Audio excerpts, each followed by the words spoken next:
बिस्मिल्लाहिर्रहमानिर्रहीम। अस्सलाम वालेकुम स्टूडेंट्स। आज हम क्लास 9 की बायोलॉजी का चैप्टर नंबर 1 का लेसन नंबर 2 स्टार्ट कर रहे हैं। फ़र्स्ट लेसन में हमने आपको बायोलॉजी के इंट्रोडक्शन दिया था, साइंस की डेफिनेशन बताई थी और उसके साथ 3 मेन डिविजन्स बताई थी। आज हम ब्रांचेस ऑफ बायोलॉजी को डिस्कस करेंगे ब्रीफली। आपको पता है कि आपकी बुक के पेज नंबर 3 पे टोटल 16 ब्रांचेस गिवन है। टोटल कितनी ब्रांचेस हैं? 16 है। लेकिन एक और है, जो ये जो ब्रांच है ये आपके पास एक बॉक्स में है, जिसका इस ब्रांच का नाम है बायोकेमिस्ट्री। इसका हरगिज़ ये मतलब नहीं है कि आप इसको तैयार नहीं करेंगे। बॉक्सेस की चीज़ भी आप ही के लिए लिखी गई हैं। All right, so time waste किए बिना हम अपना लेक्चर स्टार्ट करते हैं। जो फर्स्ट ब्रांच है बायोलॉजी की वो है मॉर्फोलॉजी।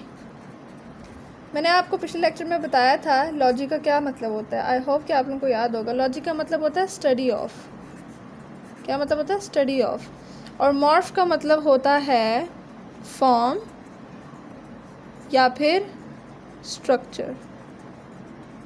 अगर हम इन दोनों वर्ड्स को कंबाइन कर लें तो मॉर्फोलॉजी की डेफिनेशन क्या बनेगी? मॉर्फोलॉजी की डेफिनेशन बनेगी the study of forms and structures of living organisms।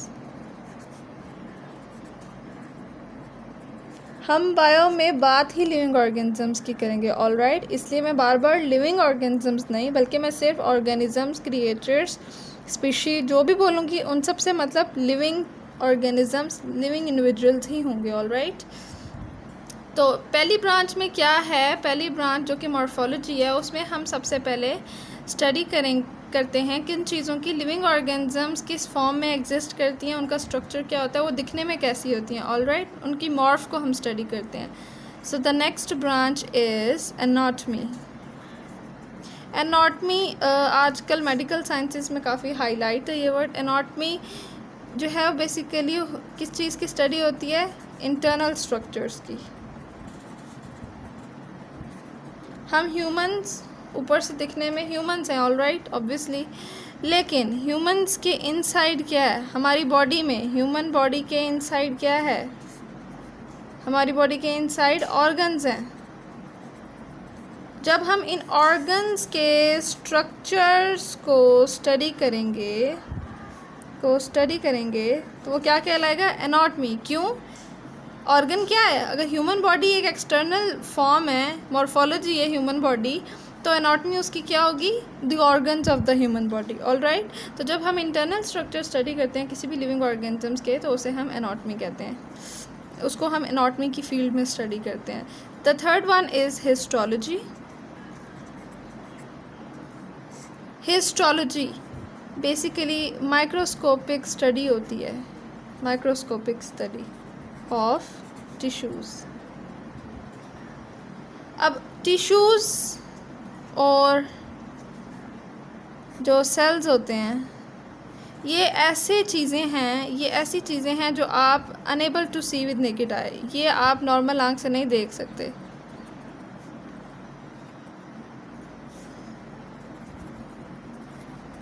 इनको देखने के लिए हमें माइक्रोस्कोप की ज़रूरत पड़ती है। ऑल राइट, तो जब हमने इन चीज़ों को स्टडी करना होता है, सेल्स या टिश्यूज़ को, तो माइक्रोस्कोप हम यूज़ करते हैं। तो इसलिए उसकी डेफिनेशन क्या होगी? Microscopic study of tissues is called histology. All right, I hope that you are getting my point. The next one is the fourth. इसमें हमारे पास सेल बायोलॉजी आ जाती है। जैसे कि नाम ही बता रहा है, cell biology, the life of cells. Biology का मतलब लाइफ होता है ना, स्टडी ऑफ लाइफ। तो cell biology means life of cell. इसमें हम बेसिकली क्या स्टडी करते हैं? इसमें हम स्ट्रक्चर्स प्लस फंक्शंस स्टडी करते हैं। किसके? सेल के, उसी के साथ सेल ऑर्गेनेलीज़ के। थोड़ा सा इंट्रोडक्शन दे देती हूँ। सेल ऑर्गेनेलीज़ क्या होते हैं? बेसिकली आपके पास अगर ये एक सेल होता है तो उसके सेंटर में एक मरकज़ होता है जिसको आप न्यूक्लियस बोलते हैं। ऑल राइट, ये न्यूक्लियस। सेल के अंदर कुछ मादे होते हैं, कुछ मैटर होता है छोटे छोटे, हर मैटर डिफरेंट होता है एक दूसरे से, वो तादाद में ज़्यादा भी हो सकता है, वो एक चीज़ भी हो सकती है। तो ये जो मैटर्स होते हैं ना, उनको आप सेल ऑर्गेनेलीज कहते हैं। हर चीज़ का अपना एक फंक्शन होता है। ऑलराइट, ये पूरा एक सेल है। Got it? तो जब हम सेल और सेल ऑर्गेनेलीज के स्ट्रक्चर्स को स्टडी करते हैं और उनके फंक्शंस को स्टडी करते हैं, तो वो सेल बायोलॉजी कहलाएगा। और ये बात भी आपको पता होनी चाहिए कि जो सेल डिवीज़न एक प्रोसेस होता है जिसमें हमें ये पता चलता है कि सेल किस प्रोसेस के थ्रू डिवाइड होता है। ये प्रोसेस भी हम सेल बायोलॉजी की फील्ड में ही स्टडी करते हैं, इसी की ब्रांच में, इसी के सब्जेक्ट में हम स्टडी करते हैं। Alright, okay, the next one is number 5 and that is physiology.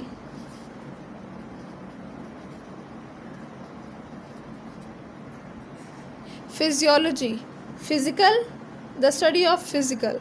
इसका क्या मतलब है? इसका मतलब ये है कि ये जो ब्रांच है ये बेसिकली डील करती है living organisms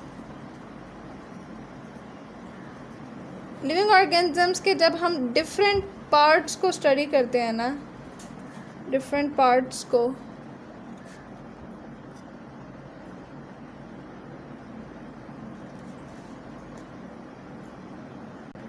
when we study different parts of living organisms, तो उसको हम फिजियोलॉजी कहते हैं। ठीक है, अब जब हम फंक्शन स्टडी करते हैं डिफरेंट पार्ट्स का, फंक्शंस जब हम स्टडी करते हैं डिफरेंट पार्ट्स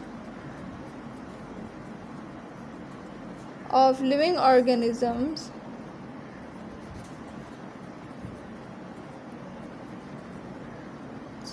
तो वो फिजियोलॉजी की ब्रांच में आ जाता है।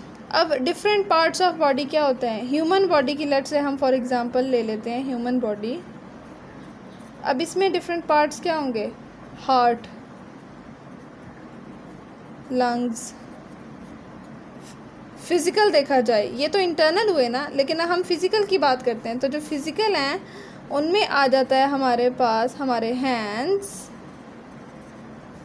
Years, nose, skin. ये सारे फिज़िकल पार्ट्स हैं जो कोई भी देख सकता है। हम दूसरे लोगों के फ़िज़िकल पार्ट्स देख सकते हैं ना, जैसे कि hands, ears, nose and skin. तो जब हम इनके फंक्शंस को स्टडी करते हैं तो वो हम फिजियोलॉजी की ब्रांच बेसिकली स्टडी कर रहे होते हैं। Got it? Next one is 6 and that is genetics. Genetics, genes का नाम तो आपने कभी सुना ही होगा। जेनेटिक्स में हम बेसिकली जीन्स को स्टडी करते हैं और देयर रोल इन इनहेरिटेंस। अब इनहेरिटेंस क्या है? इनहेरिटेंस, जिसको आप उर्दू में विरासत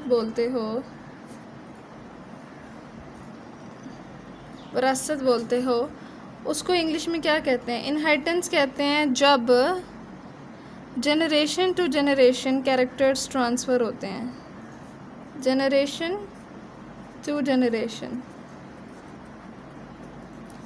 to generation transfer of characters.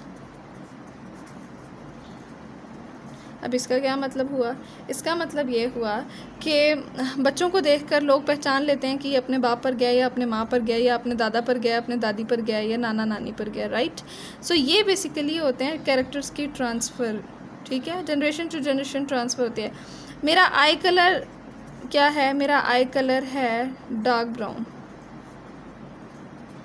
क्योंकि द रीज़न इज़ कि मेरे पेरेंट्स में या तो मदर या फादर, इनमें से किसी का ज़रूरी है कि डार्क ब्राउन होगा। डार्क ब्राउन दोनों का भी हो सकता है और एक का भी हो सकता है। राइट? तो जो चीज़ डोमिनेंट होती है ना, डोमिनेंट का मतलब जो चीज़ भारी होती है, वही चीज़ आगे जनरेशन टू जनरेशन ट्रांसफ़र करती है। कहते हैं ना कि किसी का ख़ानदान में हैं सारे लोग छोटे छोटे, इसलिए ये भी, इसका कद भी छोटा रह गया, वो इसी वजह से होता है। मतलब इनहेरिटेंस में ये चीज़ होती है कि कैरेक्टर्स ट्रांसफ़र होते हैं जनरेशन टू जनरेशन, पिछली नस्ल से अगली नस्ल में, अगली से फिर अगली, अगली से फिर अगली। राइट? तो जीन्स का क्या रोल होता है इनहेरिटेंस में, वो हम जेनेटिक्स में स्टडी करते हैं। और एक बात आप याद रखें, जीन्स जो हैं वो बेसिक यूनिट ऑफ इनहेरिटेंस है। बेसिक यूनिट है किसका? Genes are basic unit of inheritance. Alright, genes are basic unit of inheritance. ये आपके फर्दर चैप्टर्स में भी आप लोगों को अच्छी तरह से समझ आ जाएगी। ऑलराइट, बाकी हम नेक्स्ट लेक्चर में ब्रांचेस पढ़ेंगे। अभी तक के लिए इतना ही। Thank you.